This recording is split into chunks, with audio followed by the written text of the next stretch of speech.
ဆယ်ကျော်သက်လူငယ်နှစ်ဦးဟာဟောင်းနွမ်းဆွေးမြေ့နေတဲ့အင်ကြီးတစ်လုံးစီကိုတတိထားပြီးချင့်ကပ်လာကြပါတယ်။ဒီအင်ကြီးဟာလွန်ခဲ့တဲ့နှစ်ပေါင်းရာချီခဲ့တဲ့ဟာဆောက်လုပ်ထားတာခဲ့ပြီးအပြင်ဘက်ကကြည့်ရင်တော့ပြိုတော့မဲ့အခြေအနေမှာရှိနေပါတယ်။နိုင်ရန်တွေကအကွဲနေပြီးခေါင်မိုးတွေမှာလည်းအပေါက်တွေနဲ့အင်ရှိကတိုင်လုံးကြီးတစ်လုံးဆိုရင်လုံးဝပြိုကျနေပါပြီ။ ဒါပေမဲ့ဒီလူငယ်တွေကတော့ဒီအိမ်ထဲမှာယတနာတွေရှိနေသေးတယ်ဆိုတဲ့ကောလာဟလာကိုကြားထားကြတာပါတယောက်ကအင်ရှစ်လီကအတိုင်းတက်သွားပြီမဲ့နောက်တစ်ယောက်ကတော့တွန့်ဆုံနေပါတယ်တတိရှိတဲ့လူငယ်ကငါဒီရင်ကိုစောင့်ကြည့်နေတာရက်တော်တော်ကြာပြီဘယ်သူမှအဝင်အထွက်မရှိဘူးကာယံထားတဲ့ပြတင်းပေါက်ကြားကနေမီးရောင်ဖြော်ဖြော်လေးတစ်ခါလေးမြင်ရတယ်လို့ပဲအထဲမှာလူရှိရင်တောင်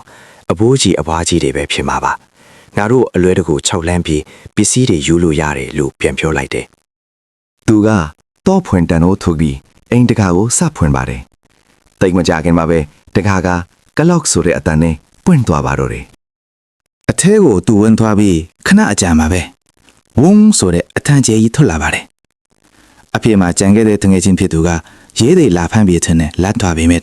တကယ်တော့ကျောင်းတကောင်ကကျွတ်တကောင်ကိုလိုက်ဖမ်းရင်အမိုက်ပုံးတွေကိုတိုက်မိသွားတာပါ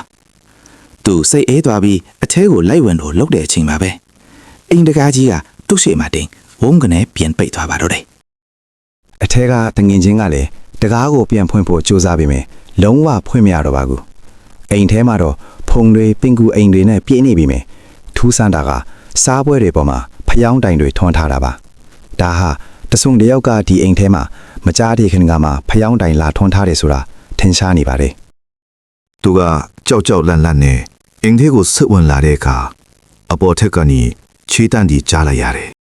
သူပုံးဖို့နေရရှာရင်ဆိုဖာတစ်ခုရဲ့နောက်ကိုဝင်လိုက်တဲ့အချိန်မှာပဲသူ့လက်ထဲကိုအတ်တချောင်စိုက်ဝင်သွားပါတယ်အတ်ကတော်တော်လေးရှည်ပြီးသူ့လက်ကိုဖောက်ထွက်လူနေပါဖြစ်သွားတာပါသူလေကြောက်လန့်လာတာနဲ့ပြန်ထွက်ဖို့အင်ရှေခန်းတွေကိုထွက်လာလိုက်ပါတယ်သူအင်ရှေခန်းကိုပြန်ထွက်လာတဲ့အခါထောက်တဲ့နေရာမှာလူတစ်ယောက်လဲနေတယ်လို့မျိုးမြင်လိုက်ရပါတယ်စပွဲဘောကဖျောင်းတိုင်ကိုယူနေအနာကတ်သွားကြည့်လိုက်တဲ့အခါမှာတော့မြင်လိုက်ရတဲ့မြင်ကွင်းကြောင့်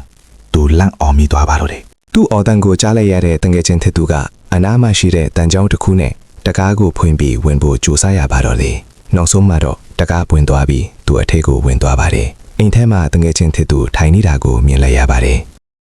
အိမ်ပေါ်ထက်ကခြေထမ်းတွေကိုလည်းသူကြားလိုက်ရပါတယ်တငယ်ချင်းဖြစ်သူကိုခေါ်လိုက်ပေမဲ့ဘာတုံ့ပြန်မှုမှမရှိပါဘူး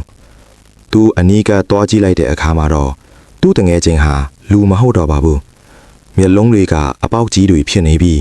ပါးစပ်ကိုတော့အနည်းတမ်းပြုံးနေတဲ့ပုံစံမျိုးဖြစ်အောင်အချီကျူးတွေနဲ့ချုပ်ထားပါတယ်အဆိုးဆုံးကတော့အိမ်ရှိတကားကြီးကပြန်ပြီးဝုန်းခနဲ့ပိတ်သွားတဲ့အတန်းပါပဲ SCP-1098RU ဆိုတာယူရှားနိုင်ငံကမြို့ငယ်လေးတစ်ခုမှရှိတဲ့စက္ကုံ18ရာစုကဘရော့စတိုင်ဆောက်လုပ်ထားတဲ့နှစ်ထပ်အင်ဂျီဖြစ်ပါတယ်အိမ်ကနေရနဲ့ချီနေတာကြောင့်အစိုးရအာဏာပိုင်တွေကအိမ်ကိုဖြိုဖျက်ရန်စူးစမ်းခဲ့ကြပြီးမြဲအကြောင်းရင်းမရှိဘဲအကန့်အသတ်ရွှေ့ဆိုင်မှုနဲ့ပဲကြုံခဲ့ကြရပါတယ်အိမ်ကိုဖျက်ဆီးဖို့စူးစမ်းခဲ့သူတိုင်းကပုံမှန်မဟုတ်တဲ့အကျိုးသက်ရောက်မှုကိုခံစားခဲ့ကြပြီးအဆောက်အုံကိုကာကွယ်ခြင်းတဲ့စိတ်တွေဖြစ်ခဲ့ကြပါတယ်တစုံတယောက်အိမ်ထဲဝင်သွားတာနဲ့တကားကရုတ်တရက်ပြန်ပိတ်သွားပြီးတနာရီအတွင်းဘယ်လိုမှပြန်ဖွင့်လို့မရပါဘူးစပွဲပေါ်ကဖျောင်းတိုင်တွေကကုံသွားတာနဲ့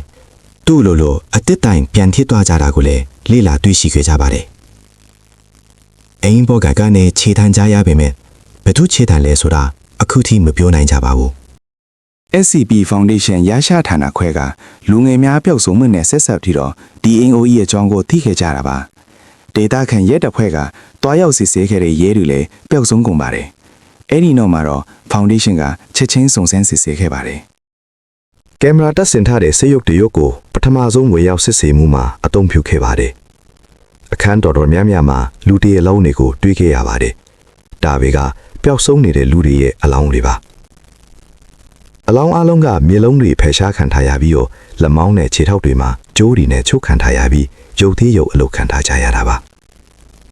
မျက်နှာနဲ့ရင်ဘတ်တွေမှာလည်းချုပ်ရိုးချောင်းတွေအများကြီးကိုတွေ့ခဲ့ကြပြီးလာပေါင်းများစွာကြာနေတာတော့ပုတ်တိုးသွားခြင်းခြေထောက်ကိုတွေ့ခဲ့ရပါတယ်ဒုတိယအကြိမ်စံတက်မှုကိုတော့ D class အကျဉ်းသားတအုပ်နဲ့စံတက်ကြပါတယ် ဒီ class ကအိမ်ထဲကိုရှောက်သွားနေတဲ့အချိန်မှာအိမ်ပေါ်ကခြေတံကိုအားလုံးကြားလိုက်ကြရပါတယ်ခွဲစိတ်ခန်းသုံးဓာတ်တစ်ချောင်းတွေ့တာနဲ့အပြင်ကိုယူလာဖို့အမိန်ပေးလိုက်တာနဲ့အချင်းသားရဲ့ကင်မရာလည်းပိတ်ကျသွားခဲ့ပါတယ်နောက်တစ်ခါမှာတော့အပူချိန်နဲ့ရှာဖွေနိုင်တဲ့အဆင့်မြင့်စက်ရုပ်တစ်ခုကိုတုံးပြီးစစ်ဆေးမှုတွေလုပ်ကြပါတယ်စက်ရုပ်ကအိမ်ထဲဝင်ပြီးဒုတိယထပ်ကိုတက်သွားပါတယ်အဲ့ဒီနောက်မှာတော့ဆက်ချုပ်တဲ့အလုပ်နေရာနဲ့တူတဲ့အခန်းတစ်ခုကိုတွေ့ရှိခဲ့ကြပါတယ်အချုပ်ပစ္စည်းများစွာနဲ့စက်ခုံပေါ်မှာလည်းသွေးနေပေးလို့နေပါတယ်နောက်တစ်ခန်းရောက်တဲ့အခါမှာတော့ပျောက်ဆုံးသွားတဲ့ဆဲကြောဆက်2ဦးနဲ့ရဲဒီကိုတွေ့လိုက်ရပါတယ်သူတို့အားလုံးက18ရာစုစတိုင်အဝတ်အစားတွေဝတ်ထားကြပြီးမျက်လုံးတွေကိုဖယ်ရှားခံထားရပါတယ်ခြေလက်တွေမှာလည်းရှည်လျားတဲ့ကျိုးတွေနဲ့တွဲပြီးတော့ရုပ်သေးလိုအချုပ်ခံထားရပါတယ်နောက်ဆုံးအကြိမ်စမ်းသပ်မှုမှာတော့ဒီ class တူနဲ့ပဲထပ်မံစမ်းသပ်ခဲ့ကြပါတယ်ဒီခါမှာတော့သူကမိန်းကလေးတစ်ယောက်ရဲ့ငိုတန်းကိုပါကြားခဲ့ရပါတယ်သူကအထန်ကြားရအခန်းထဲကိုဝင်သွားခဲ့ပါတယ်အထင်မှာတော့18ရာစုပုံစံအဝတ်စားခဲ့တဲ့မိန်းကလေးတစ်ယောက်ကနေတယ်လို့သူကသတင်းပို့ခဲ့ပါတယ်တကယ်တော့တည်ဆုံးနေတဲ့အလောင်းကောင်ကိုရုပ်သေးရုပ်လုပ်ပြီးကတ်ခိုင်နေတာပါဒီ class တွေ့နေရတာတွေကိုသူတေသနာပညာရှင်တွေရဲ့ကင်မရာမှာတော့ဘာမှပေါ်မနေပါဘူးနောက်ဆုံးမှာတော့အစမ်းသက်ခံလို့လည်းပြမပေါ်လာခဲ့တော့ပါဘူးထိုအချိန်မှစပြီးတော့ SCP-1098 ကိုအများပြည်သူများဝင်ရောက်လို့မရအောင်ခြံစည်းရိုးခတ်ခဲ့ကြပါတယ်လုံခြုံရေးတွေအချိန်ပြည့်စောင့်နေကြပြီးအိမ်ထဲဝင်ရောက်ဖို့ကြိုးစားတဲ့သူအားလုံးကိုမေးမြန်းပြီးမေးစေးများထိုးခဲ့ကြပါတယ်SCP-1098 ကိုလေးလာမှပြုလုပ်ရန် O5 ကောင်စီဝင်လူကြီး2ဦးရဲ့ခွင့်ပြုချက်လိုပါတယ်ယနေ့အချိန်ထိယူကလစ်အမျိုးအစားအဖြစ်သတ်မှတ်ထားပြီးဒီအိမ်ကြီးထဲမှာဘယ်သူရှိတာလဲဘယ်သူကဒီလောက်ရက် grade ကိုလုံးနေတာလဲဆိုတာအဖြေမသိရသေးပါဘူးတကယ်လို့ဒီအိမ်ထဲကိုမိတ်ဆွေဝင်သွားခဲ့ရင်လေရုပ်သေးရုပ်အဖြစ်ပြောင်းလဲသွားမှာပါဒါကတော့အသွားမတော်တလန်းဖြစ်ပြီး